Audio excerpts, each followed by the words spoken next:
Hello guys and welcome back to our channel. In today's tutorial, I'm going to show you how to create an outline in Goodnotes in 2026.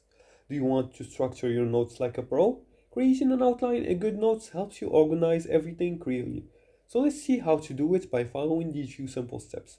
But before we start, here's a quick guide on how to download the Goodnotes application. We're just gonna go to the Play Store or App Store depending on which device you're using, and from here you're gonna make sure to search for Goodnotes, and once you find it you're gonna make sure to click on install. Once the installation is complete, you're gonna click on the open button to open the application and make sure you log in with your Google account. Now once you're logged in, you're gonna click on create a new notebook if you haven't created one already, or if you want to edit an existing one, we're just gonna click on this right here.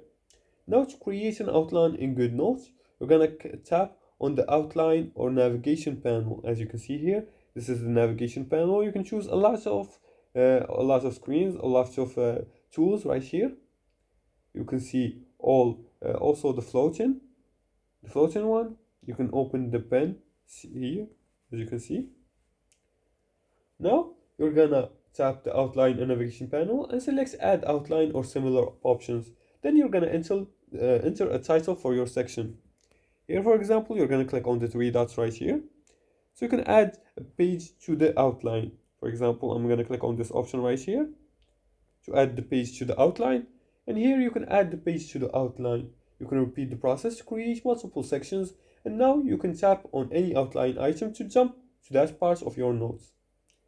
Now, outlines make your note easy to navigate and understand. And if you like this video and found this helpful, please like and subscribe and leave a comment below the video if you have further more questions about this topic. Thanks for watching and see you again in the next tutorial.